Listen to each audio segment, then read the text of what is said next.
Welcome in, everybody. Happy Tuesday. Happy Festival Troubleshooting Tuesday. Okay, I think everyone's in. Awesome. Well, welcome, guys. Welcome to our very first session of the Festival Troubleshooting Tuesdays. Before we get started with the actual content, we'd love to just tell you a little bit about Uplift if you're not familiar with us. I will pass this along to Simon Jones to tell you a little bit about Uplift. Thank you. And many of you, I think, already know about Uplift, so I'm not going to spend a huge amount of time here. But very broadly, we've been working in North Carolina for about a year and a half now. Our program runs through the end of 2025. And broadly, as a program, we're here to essentially support rural communities in achieving their tourism goals and visions in their region. We have a suite of professional development, mentoring one-on-one, and programs that help with that. So if you're new to Uplift, our website's right there. We'll show it again at the end. But feel free to explore other programming that we have and get in contact if you have any info. I have our colleagues here. We're all going to introduce ourselves in a minute, but I will ask us just to put the contact in the message in the chat. So if you have any needs to reach out to us either about this program or other things, just let us know. And then what I'm also going to give you a quick update. This is the first one, and thank you, Julie, for jumping in and kicking us off. But we do have some other programming coming up. Troubleshooting Tuesdays is every Tuesday with a little bit of gap in the middle through till right before Thanksgiving. So hopefully most of you have seen this as you RSVP'd. If you haven't, feel free to either pick and choose, or you can also RSVP on our website to all of them. Today we're going to be talking about economic impact on communities, but then we have a whole series of different, really interesting, great topics related to what you all and others told us were kind of pain points in tourism, in festivals and events, from marketing to volunteer management, tracking your visitation, seeking sponsorship. And thanks to our partners at the North Carolina Festival and Event Association, as well as Smithsonian, between them, collectively, they'll be presenting all of these different subjects over the next weeks. And it's always on Tuesdays at 12 o'clock for an hour and a half. And with that being said, I will go ahead and pass it off to Miss Julie. We're excited. Thank you very much. Obviously, it's Troubleshooting Tuesday because I can't get my computer to work, so I apologize that I'm on my phone today, but it is what it is. So today I want to share with you about festivals and events' economic impact. You can move on. So I have a lot of pictures in here. Of course, I'm in charge of the North Carolina Pickle Festival. You may not be aware, but Mile Olive is home of Mile Olive Pickles, #1 producer of pickles, peppers, and relishes in the whole United States. So for 38 years, we've been having the North Carolina Pickle Festival, and I've been in for 29 of those 38 years. When I got involved, we had about 8,000 people attending, and last year, 60,000 people came to our town, a town with a population of 4,500 people. So it is a big deal, DILL. One of our biggest events that we have is a pickle eating contest. And good, Jessica Honeycutt said she was there at Pickle Festival. Pickle eating contest. If you've ever been to our festival, you'll see we will have 24 contestants on the stage.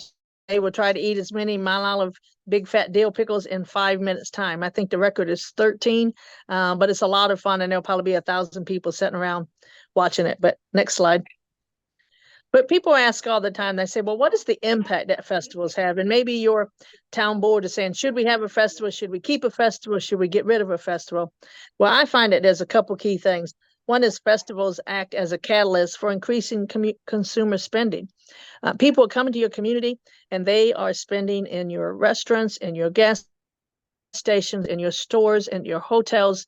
And the other good thing is they're probably coming back again. So they might come for your event, but they say, well, what a cute town, what a great place, and I'm going to come back another time. So that spending, so often we just look at it for that day or weekend of that event, but really it is a year-round impact because they're coming back other times throughout the year because they came to your festival.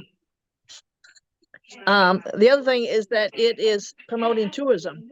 And of course, tourism is so important in our, I can hear somebody's phone. Tourism is so important in our communities because obviously we want to put heads in beds, and that brings in occupancy tax, which we put right back out in the community. Of course, we get funding from our travel and tourism because of bringing so many people into town. And then again, when we have our festival, we are bringing in people from everywhere. Mount Olive, as I said, is a very small town. Last year we did some surveying and we found out that people came from 25 different states.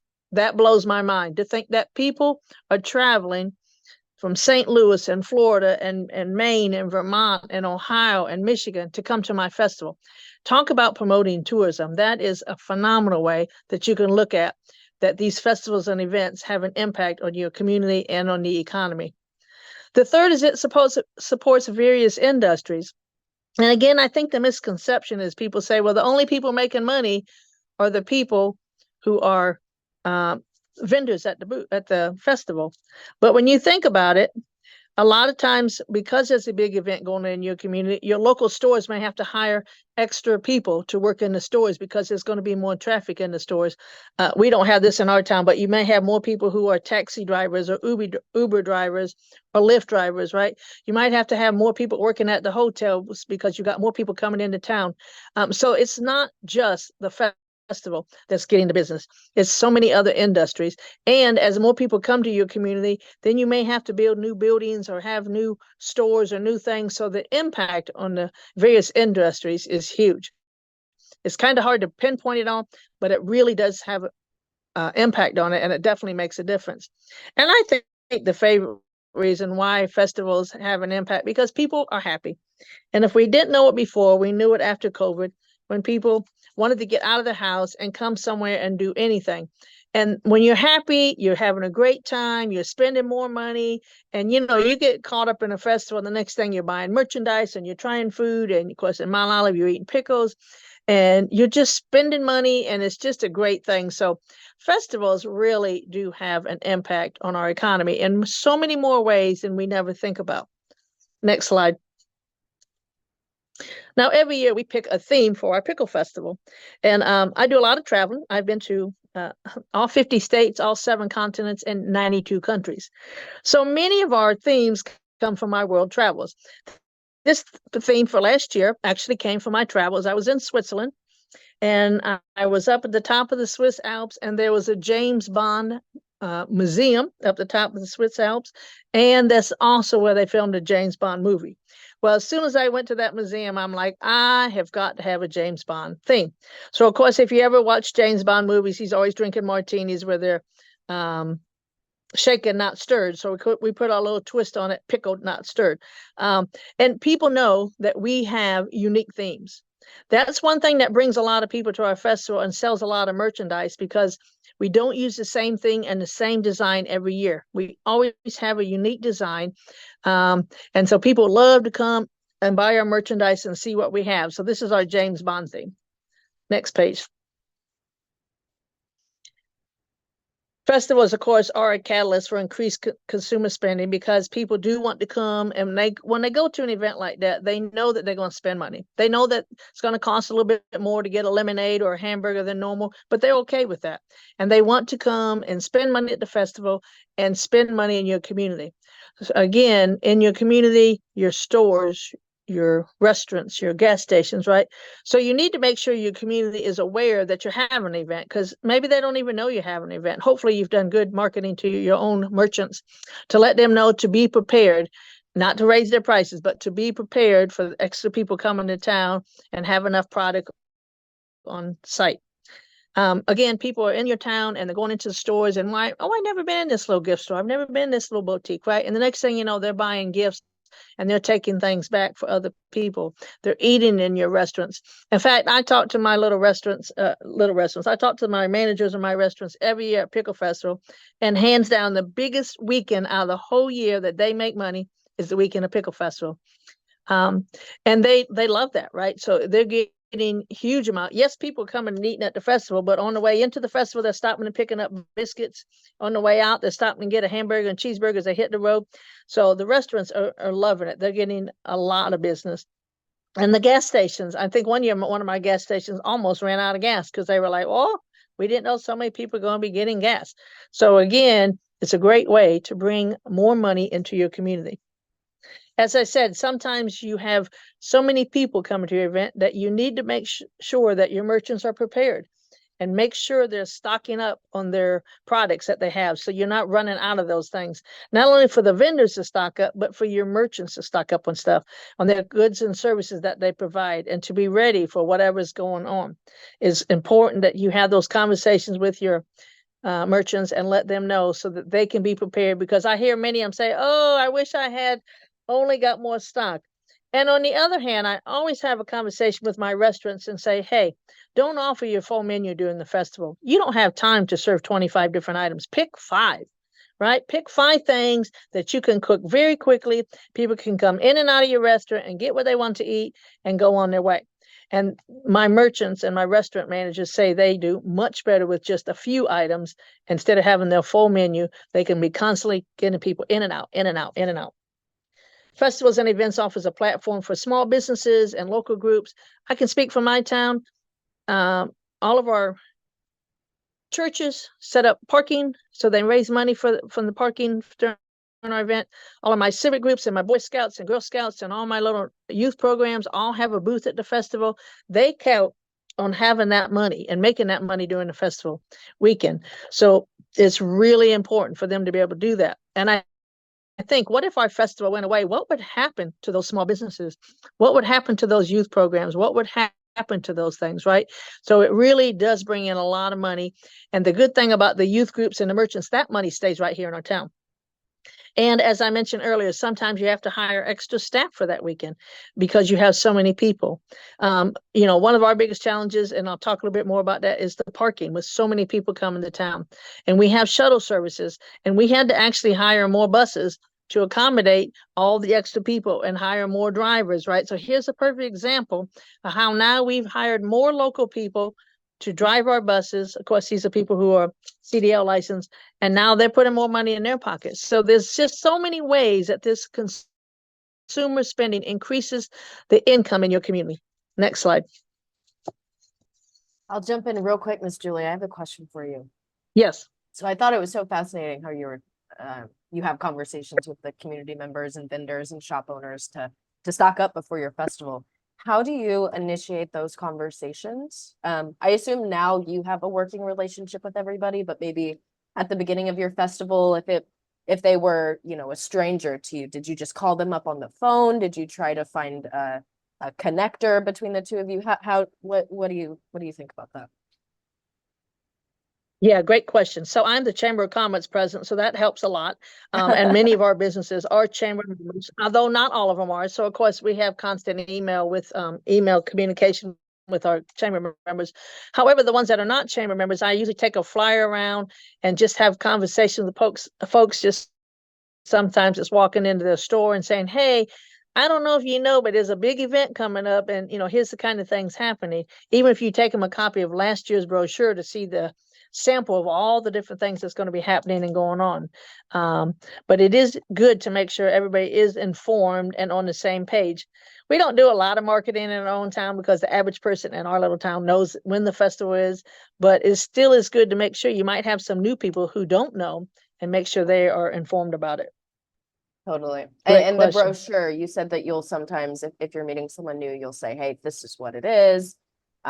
Here's an anecdote from last year about how many folks came. That tends to work well when you're warning people, quote unquote, about the influx of festival goers. Yes, absolutely.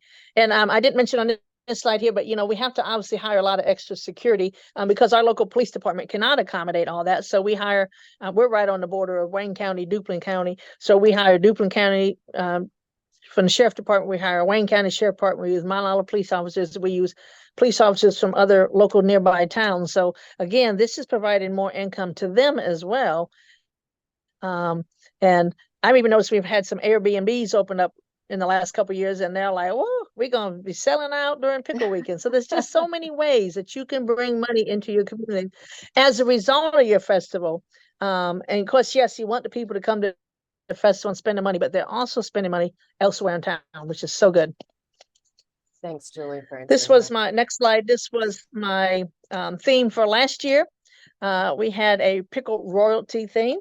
As I mentioned, many of my themes come from my travels. I had been to London, and of course, this was right when Queen Elizabeth has passed away, and King Charles was promoted to king, and his coronation was about 2 weeks after our pickle festival.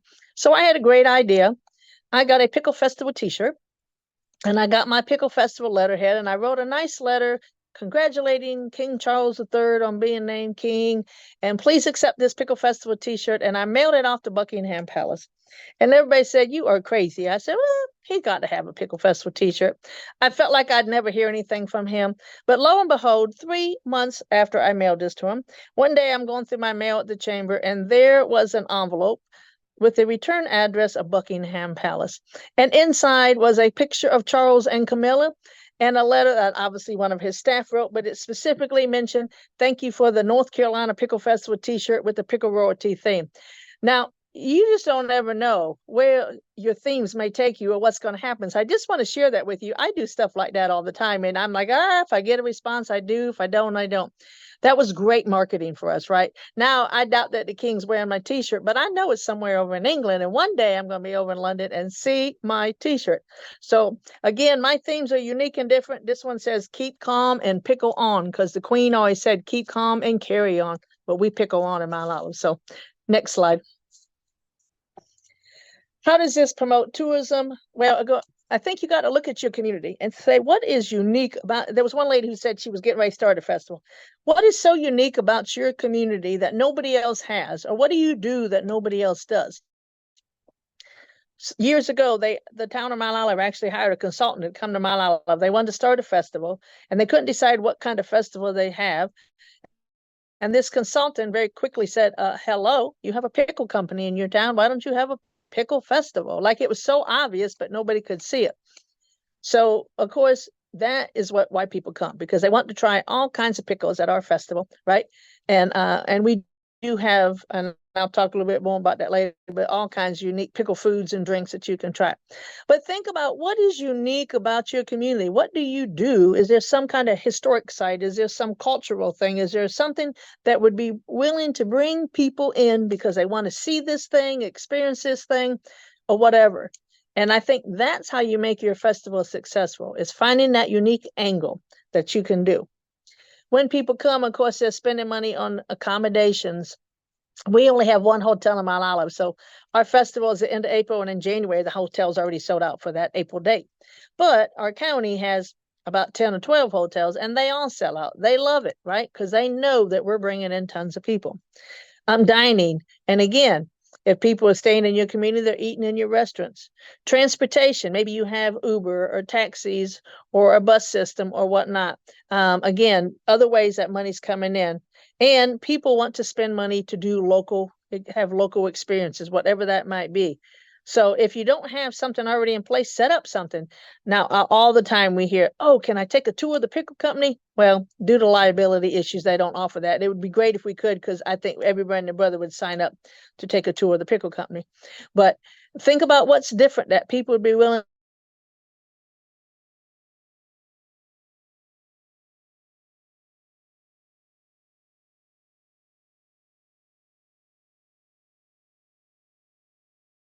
a package that might include a hotel stay, an experience at the festival and maybe something else. That's great. Put those packages together so people will come and want to be.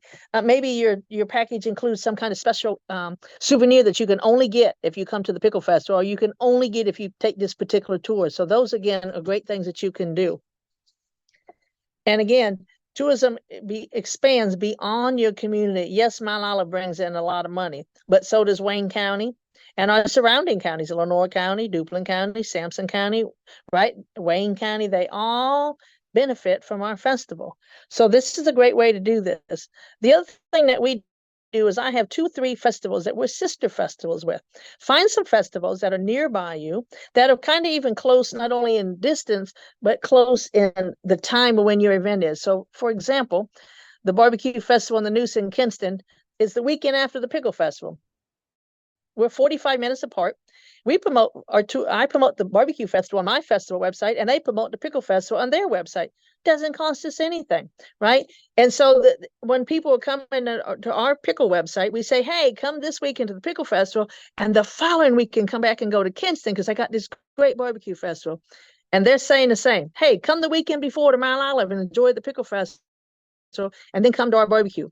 We have that with about 3 or 4 different festivals. It's a great way to promote tourism, not only in your town and county, but in neighboring counties and town, and form these, what I call sister festivalships. And it's just a great opportunity to do that. So again, find those things that are unique and different in your community that give people an authentic experience. More and more people want experiences. They don't want to buy stuff. They want to pay and have some kind of experience that they can take away and remember from. And that's what's so important about these festivals. Any questions about that? We do have one question in the chat. All right, next from slide. Katie. Oh, okay. Sorry. She asks, when you're coming up with your designs and your logos and everything for each year's themes, do you hire out a graphic designer and then just send them your ideas for your themes, or how does that process work? That is a great question. So we do. I'm not an artist, but thank goodness I'm a writer. So I use a graphic designer, believe it or not, out of Oklahoma, somebody I've never met in my life. I just kind of went online and was looking for somebody, and I found this guy out in Oklahoma, and I write my vision of what I want my design to look like. And I even put some little pickle terms and different things in there, but I give him some freedom and flexibility. And then he has about 2 months to come up with something. He'll send it back to me. I might tweak it just a little bit here or there. And we go, and he gets it. He does a fantastic job. We're very fortunate how we're able to do ours. And because our designs are so unique, people buy a shirt every single year because I got to have them all. So that's awesome. Second speaking question. of designs, Go ahead. Okay. No, you go ahead, Julie. You said, speaking of designs, I'm interested. Oh, okay. I was just saying, click to the next design. As another, I have a lot of our themes, just for example. Gotcha. So when COVID hit, of course, like everyone else, we had to shut our festival down when we didn't have it for 2 years. And in the meantime, an artist called me and said, hey, have you ever thought about having a pickle mural in your town? I said, I'm interested. Let's have a conversation. So the artist came from Kinston, and we talked, and I put together a little committee on the spur of the moment, and we identified a wall we wanted to put a mural on. And then he painted this mural, and it's very similar to this. This is actually our t-shirt design from that year, but it's modeled after our mural. And he painted these giant 8-foot jars of pickles on a wall, and there's 6 jars just like in this design here. And now people come and it all year long, not just at Pickle Festival, and they pose in front of this wall, and they love it. And again, it was just, we were trying to add some arts to the downtown. I had no idea what an impact this mural would have in our community. I mean, when the high school and college students are graduating, they pose in front of the mural. When people getting engaged now, they pose in front of the mural. It's so funny, and I never thought this would ever be the case. So that year, we decided that we would model our t-shirt design after the mural and just say North Carolina Pickle Festival is a big deal. But if you come to our town, you will see this mural with this pink background and these giant jars of pickles painted up there that people absolutely love. So again, in this case, we took something that we already had and we incorporated it into our festival design. And Jessica, you probably saw this design, well, this mural when you came. Hopefully you got a selfie in front of it. I see you posting there. Next page.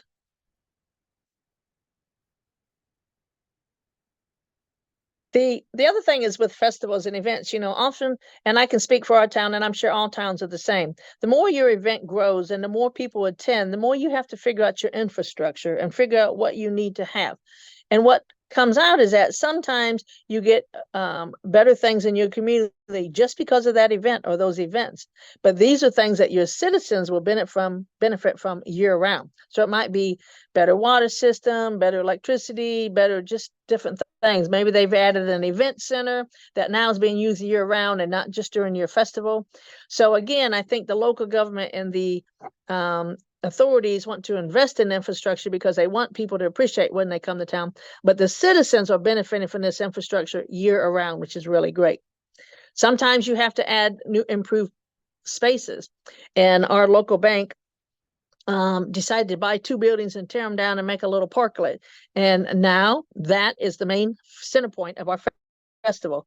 And we didn't know that when they would tear those buildings down. I never in my wildest dreams, but as soon as I saw that space, I immediately made an appointment with the bank president and said, I got a proposition for you. I think we need to use your space as the focal point of our festival from now on. And fortunately, they said yes. And now not only is it the main point of our pickle festival, but any events that we do in town is always in the Southern Bank Parklet. And in addition, we also added a second mural at that area, one that tells the history of Mount Olive. So again, look at how this parklet has had this impact on different things. Look at how these events are having better infrastructure in your community. And so there's improving the quality of life in your community. It's attracting more people who want to invest in your community. It's attracting more events to your community. And so overall, it's just a win, win, win. Next slide. In 2020, our town turned 150 years old. We had an event on March 1, 2020, and we unveiled this design, which is our t-shirt design, which we incorporated the town's 150th into our t-shirt design. And then, of course, 2 weeks later, the world shut down and we never even got to have the festival. So we only ordered 150 of these t-shirts that we only sold to locals that year because everything was so crazy. But we wanted to recognize that our town had turned 150 years old. So our design incorporated what kind of clothing did they wear 150 years ago. Our town started because of the train coming through. So we have a train and we have the train depot. And so it still was a part of our history, even though we didn't get to have that festival. But again, think about what is so unique about our town. And that's what was unique about us that year, is that we would turn 150 years old. Next slide. Of course, festivals and events, people have fun. They go to festivals and events because it sounds like a fun event. They want to go with family and friends. They want to go celebrate. They want to get together. I know a lot of people have like high school reunions during the time of our festival or family reunions. They totally incorporated into what we're doing, right? People love festivals and events because it makes people in our town have a sense of belonging. Our citizens are very proud of the festival. Some towns, I know people leave town because they don't want to be around all the crowds, but our people love to stay in town and be involved in what's happening and what's going on. So a real strong sense of belonging in our community. And we know when we're happy, our heart's beating fast and we're just having a good time. And that's what it's all about. Somebody asked me 2 weeks ago, what is your goal as a pickle festival? Is the number of people you can bring into town? Absolutely not. Our goal is to provide a fun, family-friendly event, safe event that people can come and learn something about some pickles and just have a good time. And that is truly our purpose of our festival, is to do that. When you think about festivals, of course, it involves all your senses because you're seeing all the cool things and displays and things. You're hearing the music and the bands and entertainment. You're smelling all that food that you got to get in line for and buy, right? There's no way you can pass that. You're touching things, whether you have a petting zoo or other displays on items, and then you're tasting, of course, all the, as we say in Mount Olive, delicious food, right? So again, you're involving all your senses, and when you leave, you just remember those things. You remember the taste, you remember the sights. In fact, last year I had a guy contact me, and he is making a recording of sounds not sights, sounds, and different events. And he chose our pickle festival. I just listened to a 13-minute clip of all the sounds from our festival. Now that is really interesting. And he's going to combine all these together, and they're going to be used for some kind of promotion and marketing thing. But it was interesting just to listen to the sounds of our festival, whether it was music or people laughing or people singing or whatever. And again, we don't think about these things, but this is all part of our events. Exploring new things, of course, brings a joy to your heart. And of course, most people love festivals because it gives you time to spend with family and friends. Next slide. This was our theme in 2019. And at that year in Goldsboro, North Carolina, just 20 minutes away, is Seymour Johnson Air Force Base.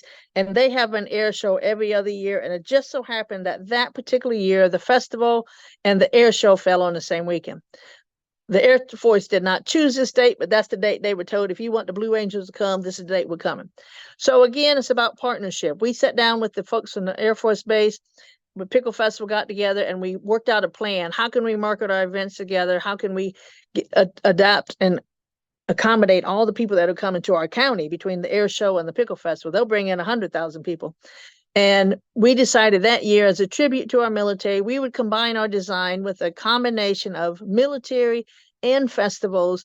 And again, what a unique way to do that, right? So don't be upset if somebody else has an event the same weekend. Partner with them and figure out how you can work it together and make it work. Next slide. In 2022, we did an economic impact study, and we found that visitors to Wayne County, not just Pickle Festival, but visitors to Wayne County spent $192 million. That's a lot of money coming into our area. And 1,228 jobs were directly attributed to travel and tourism. Again, that's a lot of people involved promoting a lot of different things. And with payroll, that means $44.3 million in payroll. That's a huge economic impact of things that are happening. And each one of y'all can do some impact studies like this. Next slide. And state and local tax revenues from travel to Wayne County amounted to $8.3 million. And I got all these facts and figures from our Wayne County Travel and Tourism who shared this information. And out of 100 counties in North Carolina, Wayne County, where we live, ranked number 34 for travel expenditures and travel income. So again, we're doing something here, right? We got a lot of big things. My Pickle Festival is the largest one-day event in our county. And I find that so hard to believe. With our little town of 4,500 people, we are the largest one-day event in our county, which is pretty amazing. So again, think about the impact that your festivals can have and your events. Next slide. This was a theme when I had just returned back from Germany. So we had an Oktoberfest.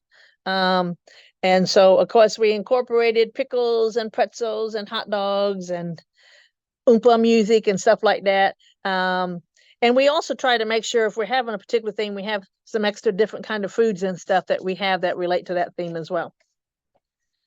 Next slide. Now, what is so unique about the Pickle Festival? Why are people coming from 25 states? Well, as I said, we are a big deal, right?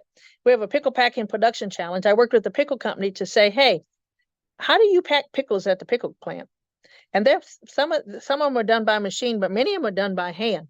So they actually bring out a big tray of one of their packing trays, and we get cucumbers and we get plastic jars instead of glass jars, just so safety reasons.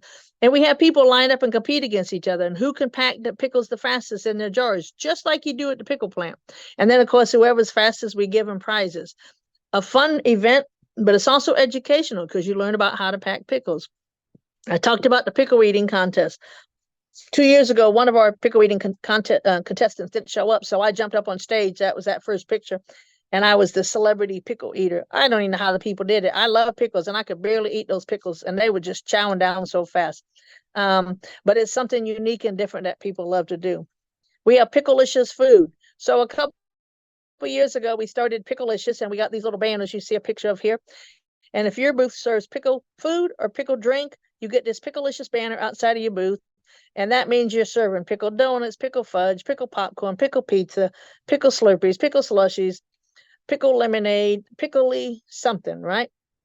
And the other thing is it drives traffic to your booth because people want to come and try those pickle cookies or those pickle donuts, right? And so again, people love this. We charge our vendors $100. They pay to get a banner. And at the end of the festival, they bring the banner back to us and we hand them their $100 back. That's just to make sure we get our banner back. But they love it because it drives traffic to them. We name all of our events with some kind of pickle theme. So we have a 5K cute patch, a 5K running race, and a 5-mile pickle bike ride. Again, people come from all around to participating in because it's just something unique and different. We also have a pickle train made out of pickle barrels that came from the pickle company. It really was built and designed for the children, but we have more adults ride the pickle train than we even do kids, which is so funny to me. We have a pickle costume contest, and people come in the craziest outfits you ever did see. In fact, one last year was ingenious. It was a whole family, and they were all dressed in pickly outfits, and they had a shower curtain that they held up to look like they were in a pickles in a pickle jar. It was so ingenious. And again, it makes great photo ops that we can use throughout the year. We have our local brewery in town, R&R Brewery, and they made a Pickletown lager beer that they really intended to sell that first year, 3 years ago, only at the festival. And it was so popular, they now sell it at 2 or 3 breweries, and they sell it year round, and they sell it in grocery stores. So people love the pickle beer. Of course, Malala Pickle Company started out giving free pickles, and they've gone from 1 booth to 2 booths to 3 booths because so many people are coming and want to try free pickles. We bring in a chef who makes all kinds of pickly food that people can sample. And then we do some other things. We have a mascot race. Doesn't cost you anything. Talk to your local businesses in town. We have all our mascots meet at 2 o'clock. They race a half a block down a block. They run against each other in all their crazy outfits, and the kids love it. Then afterwards, they pose with the kids. Then we put on some music. The kids dance with the mascots. Again, it's just something fun to do that brings people to your community. And years ago, I started bringing in helicopter rides, and I've gone from 1 helicopter to 2 helicopters because so many people want to ride the helicopter and see the festival from above, or people who've never been in a helicopter. And if you reach a certain amount of sales, you'll get a kickback to your festival from the helicopter ride. So that's a great thing. We use a company called, boy, the name's going right out of my brain, out of Lewisburg. It'll come to me. Total Flight Solutions out of Lewisburg, and they go all around the state doing stuff. This is our theme in 2017. I had just been to Europe, Estonia, and so we had a medieval theme, and of course we didn't have a Game of Thrones, we had a game of gherkins. Next slide. As I said, we've had a record crowd last year with 60,000 plus people. It was a lot of people.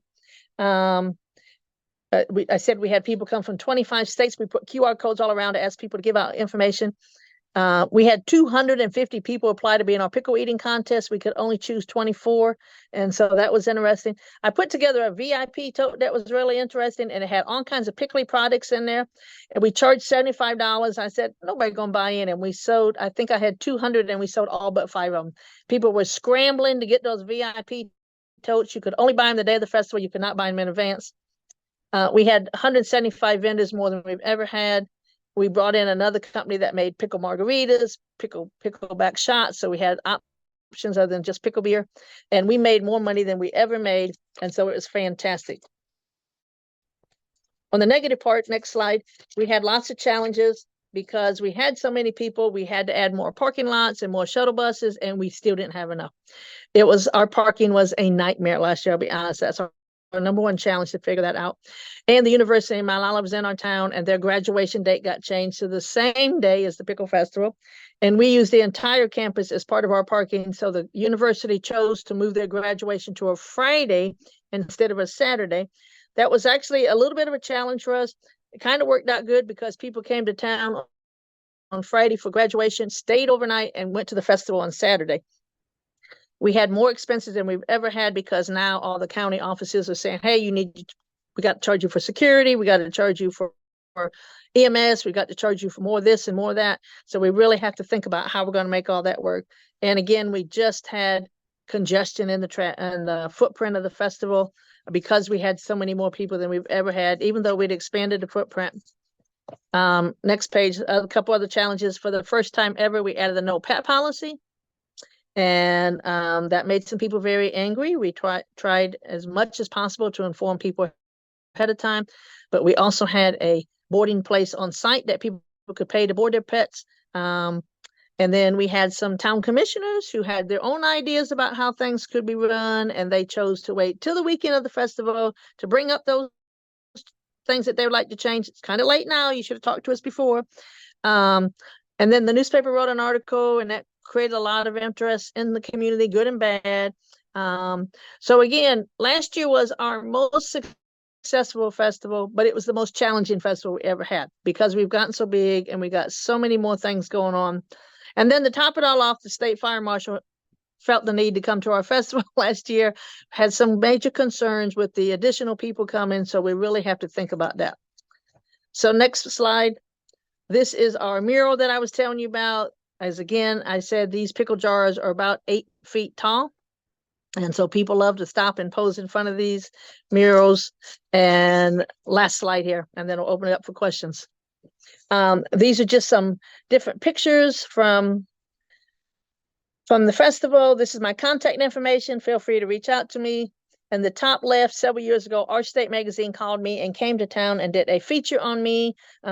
This in the new Our State Magazine, which was amazing. I convinced them to publish it in April so that we would have lots of extra free publicity. But never did I think I'd be featured in Our State Magazine. I had this little selfie station in the middle made up. We just had a little frame, put it on. All day long, people stop and take pictures and have a great time. Again, it's about capturing that social media.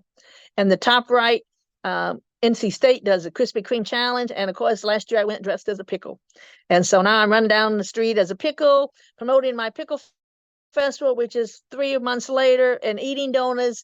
Again, it's about being creative, stepping outside your comfort zone, trying to figure out what is unique and different that you can promote. And the bottom right picture is my festival co-chair, Lynn and I. And one year I had these big heads made up, and I had them all around the festival so people could pick up the big heads and pose and take a picture and say, hey, I'm the festival chair today. And they could post them on social media. So it's about thinking outside of the box. What can you do that's different, that's going to bring people to your community, and that will have a huge festival and event economic impact. And that concludes my presentation.